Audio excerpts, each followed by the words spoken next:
Hello and welcome back to Suspended Fanimation. I'm your host Dennis Betholkis, and we're doing Future Man, Season 1, Episode 13, the very last of Season 1, A Date with Destiny. I love this last episode, I have to admit. It is one of my favorites just because it has so much synergy with the Tick. It really does have a lot of synergy with the Tick going on. And yes, I know it's on a different channel than Future Man, but still, some really, really good stuff. So if you don't know what Future Man is, you made it to episode 13. I don't know how you did that, but hey, welcome. Future Man is a show on Hulu. It's a Hulu original. If you haven't seen it yet, go and see it. You can actually sign up for a free Hulu account for 30 days. Season 1 is up. Season 2 is going to start on January 11th. That's the reason why I've been doing this. Hey, everybody in the chat. Hi to Sculpted Leather Art by Viking Bitch, The Filthy News, Pen Farm Girl, and Slurmy Scott. Yeah, where is Fanobi at? Is he out sick again? But so, as usual, even though the episode has been up for over a year, spoiler alerts. I am going to spoil the hell out of this thing. If you haven't gone and seen it, go and see it. Come on back. I don't work for Hulu. I don't get paid by Hulu or anything like that. I just really like the series. I want to see it continue. And definitely covering season 2 when it comes out on Friday, January 11th. Friday. There we go. Yes. So, Future Man, A Date with Destiny. So where we left off was that Josh had gone through Beat the Biotics Wars game so that they're now in an alternate timeline, so that this would send back Tiger and Wolf from the future back to 2017 so they can get some backup and hopefully the rest of the team with them. And they'd actually sent a warning saying don't take the tunnel in the game. So who shows up but just two people, Al and Dingo. And Dingo has a bomb attached to her shoulder, and she's screaming, "Get it off! Get it off!" So of course, Wolf deactivates it, and Al's got a bag over his head and a rag stuffed in his mouth, which they never really explained that one, but it was kind of weird. So it's up to Josh, of course, to explain what the hell's going on, why Tiger and Wolf are there, even though they just saw them die in the future. And he does a very adequate job of doing a Back to the Future 2 board reference with the timeline and the split off the timeline. It was pretty damn funny that, again, they reference so much stuff in a half hour's time. It's hard to get all of it in and write it down or just see it, honestly, when you're just watching it. It's the funniest stuff, but yes, they do mine a lot of Back to the Future for this. So because of what he did and told Cronish the future, there's now an alternate timeline that has split off from the timeline itself. So that's why they're there. Dingo played Daisy on Bones. Oh, that's right. Okay, that's why she looks so damn familiar. All right. There we go. Didn't even see that, Slurmy Scott. Thank you.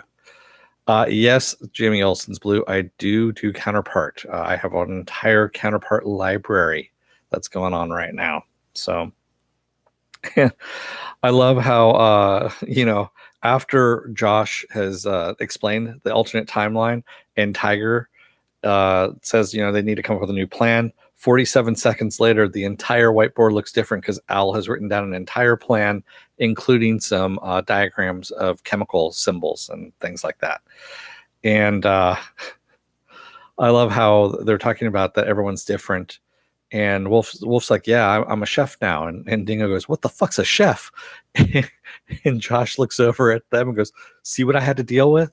Because now they are realizing, since they've lived years in other times, that what Josh had to deal with them coming back from the future. So it was pretty damn funny. Slurmy Scott says, I saw another review that said the show had too much filler and would make a good 2-hour movie. What show is... Yeah, exactly. What the hell show was he watching? It must have been, playing video games while he was watching it or something like that, and not really paying attention to it. Because, yeah, man. Anyway, so Tiger, is like, nope, we're not going to take down the entire building all at once. We need a distraction to get people out of the building first before we actually take down the building. And Dingo, of course, goes, what kind of face parts are you guys? You're not the tiger that took an anal rod to the gut. You're not the wolf that, and she's going off about all this stuff that happened. And of course, they were, as Tiger and Wolf and Alan and Dingo are arguing, Josh steps in and goes, whoa, whoa, whoa, whoa, whoa. Yeah, we all have our differences. We need to work them out and come together, which leads to an orgy, or as they like to call it, a recharge session.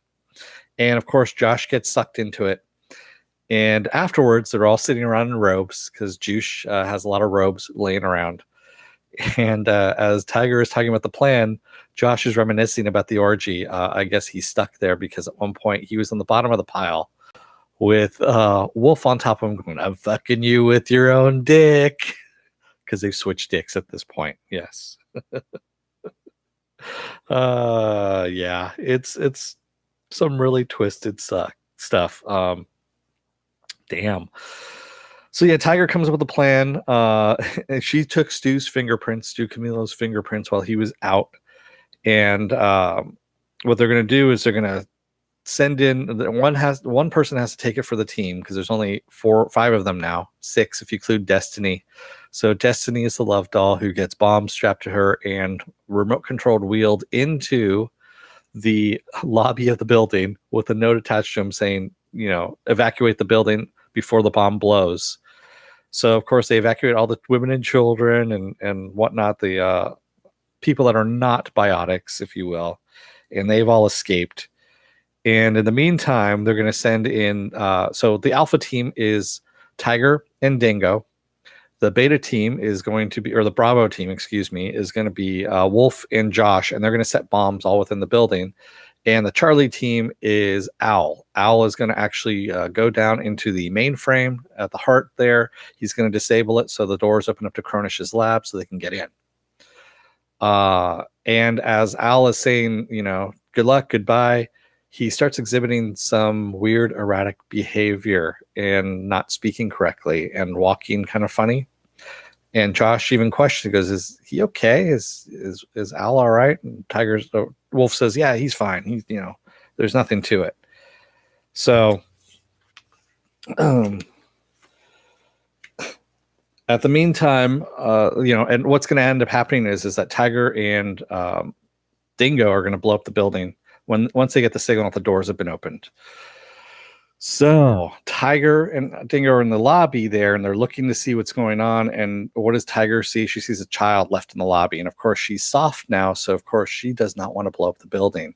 And she wants to get the kid out. And Dingo's like, what the hell, man? It's one youngling for the fate of humanity. Just let it go.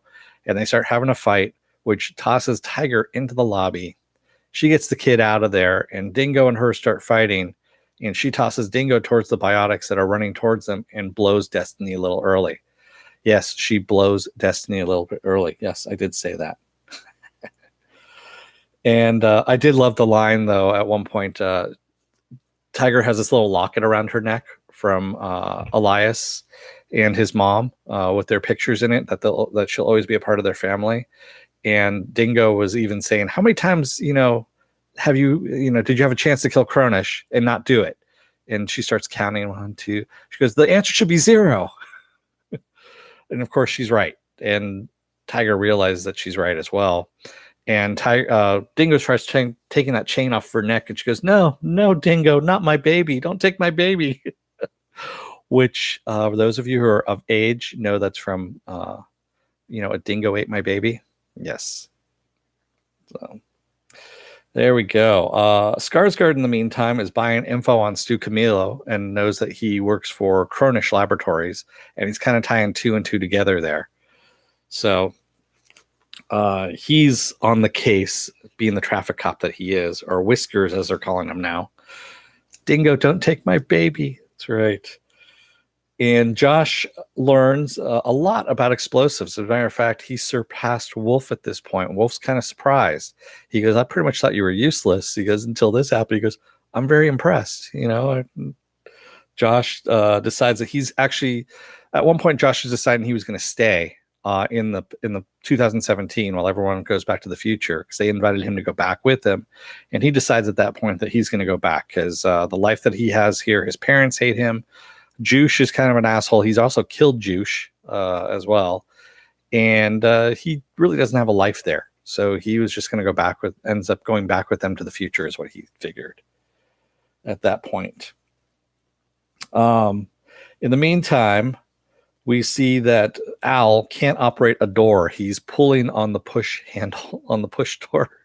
It says push and he's pulling, and he says physics won't work for him.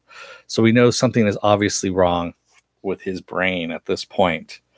And it turns out that he's got a merm. The merm that we heard about in the Alpha timeline is what Al has again. It's just really weird. And he's screaming over the walkie-talkie that he's having an orgasm, and Wolf says an orgasm that strong can only mean one thing. A merm is chewing on his amygdala. That's the brain's clit. And of course, Josh goes, oh, okay, yeah. Yeah, I exude atmosphere. Is that what I'm saying? Sometimes it depends on how many burritos I've had. Taco Bell usually does it too. Movie Fanobi, welcome Ed Brewer as well. Yeah, you're just in the middle of everything, Movie Fanobi. Don't worry about it. We're good. So Dingo ends up I already talked about Dingo and them fighting. And so Al still hasn't opened the door by the time the explosion happens, and they're screwed. They are outside there, and Wolf, Tiger, and Josh are outside Cronish's doors. They can't get in. They're steel doors. And Josh decides that what he's going to do is go through the little door where possums go in and never return from. He's going to go up the shaft. The chute, I should say. He's going up the chute to go and plant the last bomb and kill Dr. Cronish, is what's going to happen. And he's going to sacrifice himself because the only way out is down through the incinerator and death, certain death. And they say their goodbyes. They say some really heartfelt goodbyes. And Josh ends up shimmying up there while Tiger and Wolf are going to hold off the biotics that come in. And the biotics start coming in, a lot. They're TTDing in and just wave after wave after wave. So Tiger and Wolf are holding off the biotics while Josh is climbing the shaft. And Tiger and Wolf get shot up pretty bad while Josh ends up seeing Cronish. He ends up in his office. And he says, holy shit, you're evil, is what he says to Cronish. And Cronish is like, no. Here's what happened. He goes, I was out on the boat with Leslie, and Leslie rubbed up against a rusty nail, and he got a staph infection. But we were 5 days away from the nearest port. He goes, by the time we got there, and it was in Somalia. So by the time we got there, he died. He died in his arms. And he said, so I realized what you told me about the future. I was going to use it to create a cure so no one ever had to go through that again. He goes, the only thing is I was going to keep it all to myself. I wasn't going to let this out. And Josh is like, this doesn't work. You can see what's going on the monitors, what's going on, and they see everything in the building that's happening. It doesn't work. And Josh realizes he's going to have to kill Cronish at this point. And there's no other way around it. So Wolf and Tiger decide they're trapped in a room with a steel door, and they decide to use Beaver's razor. And we'll get to Beaver's razor in just a second because Cronish says, you know what I was going to do tomorrow? He goes, in this vial, in this little syringe, I've got 100 of the world's deadliest viruses. I was going to inject myself with it. In this one, I have the cure. Immediately afterwards, I was going to inject myself with the cure and show that I could, cure everything. He goes, well, tonight's performance is going to be a little bit different. And he injects himself with 100 viruses to kill himself. He realizes that, you can't have that future going on. So he's dying and asking Josh, tell him about the man, the Cronish that he knew and what kind of man he was. And in the meantime, Wolf and Tiger pull off Beaver's razor. So remember all those little brain bombs that they collected in the gobulator? They send those out the door and blow them up and blow up basically all the biotics in the hallway. And they're basically waiting for the signal from Josh that he's planted the last bomb. And when it goes green, Tiger can hit it and blow up the place and TTD out of there to the future. So Cornish dies. Josh sets the bomb. The light turns green just as the biotics are coming down the hallway. Tiger hits the button and TTD's out. And Josh is sitting there waiting to die when all of a sudden his radio goes off and Al is there. Skibbity boop bop. His brain is not working all that well. And he goes, Al, turn off the damn incinerator, to the possum incinerator. And he's going to slide down, just like in the video game, to safety. And Al, do you hear me? Skibbity doo bop. I take that as a yes. And he goes sliding down that chute. And of course, Al turns it off just in time. And he gets down to the bottom and runs out as the building is exploding and flames are following him. And he gets out to the parking lot and says, I did it. And who's there to meet him but Skarsgård? And Skarsgård goes, thanks for that confession, and handcuffs him. Yeah.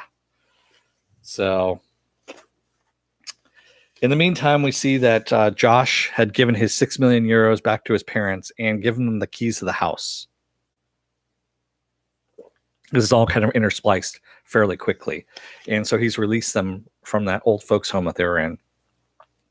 And we go forward a year later. Josh is in prison. He and Skarsgård are playing chess. And of course, Skarsgård does not know how to play at all. And Skarsgård's asking him, he goes, does it make you, he goes, does it bother you that everyone thinks you're crazy about time travel and, fixing the future? And Josh's like, no. He goes, I'm actually pretty much at ease now. He goes, I feel really good. And Skarsgård's nice about, gives him a newspaper clipping saying your parents are doing really good things with that money. And they've been opening up all these South American hospitals and things like that to help children. And so they're using that money to good use. So Skarsgård leaves. Josh goes and lays down on his bed and he's content. And just as, he puts his hands behind his head, wind starts whipping around the cell, a little bit of lightning, and Josh sits up with a surprised look on his face, and we cut to black. There we go. So someone comes back in the future. I have to say my favorite line out of this episode that made me start laughing because, it's very tickish, is Josh saying, destiny is not something that arrives on your doorstep in a wooden box from Japan.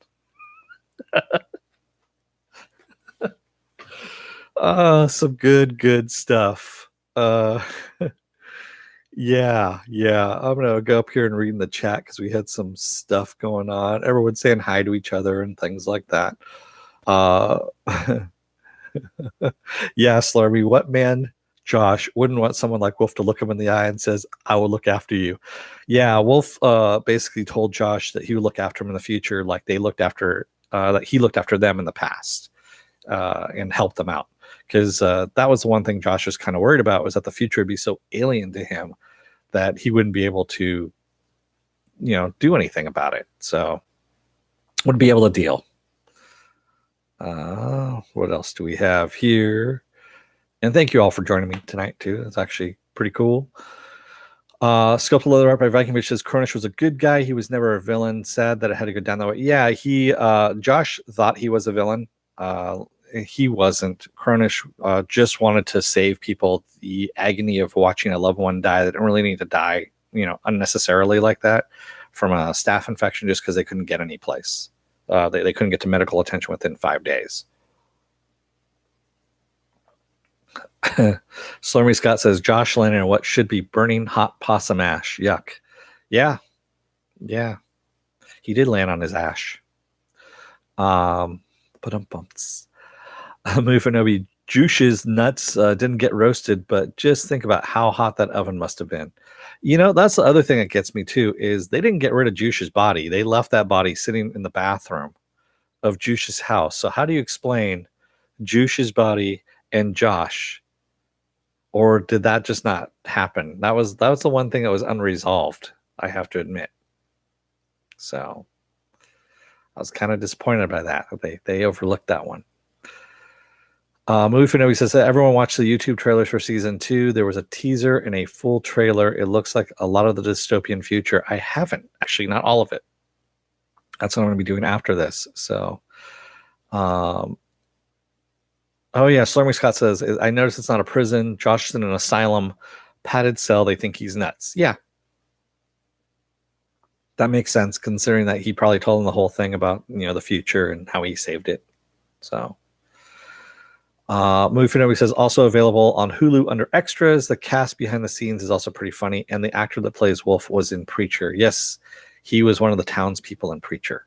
So, yeah, and I love Eliza. Eliza's who plays Tiger. She, like I said before, she was in Happy Endings and has some of the best line in Happy Endings, which is a TV show on ABC that got canceled way before its time. Wolf is a polygamous for several hours in season 2. Oh man. Slurmy Scott says, thank everyone for sharing this show. It's so much fun and better with friends. Yeah, it is. That's the reason why I'm doing this kind of stuff, because I like talking about these shows. These shows are just too damn funny to just watch and then not talk to anybody about this stuff, because it's some good stuff, man. Maybe the body was mistaken for an assassin clone. It could have been Pin Farm Girl. That would have been interesting. And then I'm wondering if he's jailed under Juice or under Josh. So, yeah, that's true, Movie Fanobi. Maybe his Juice's paid people discovered his body from the old video game store, and maybe they covered it up. That could have been. Yeah. Hey, Felipe, how's it going? Lurking around here as well. So yeah, really great show. Again, if you haven't seen it and you made it through this far into my video here, go and watch it. Again, you can sign up for a free Hulu account for 30 days, get a free 30-day trial, and yeah, man. 8 people in the chat. Turn your head, Dennis. It's infinity. Exactly.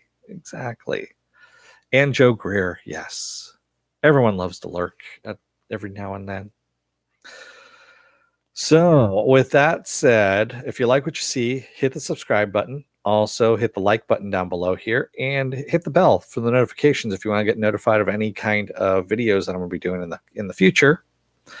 And Felipe Diaz says, hey, I have to catch up on the show. Just did a marathon on Counterpart last night. Yeah, marathons. Counterpart's really damn good too. I am doing Counterpart. I am doing a lot of shows at the moment. So I'm going to be doing Orville and Gotham tomorrow. That is my next one. Time to be determined on that one.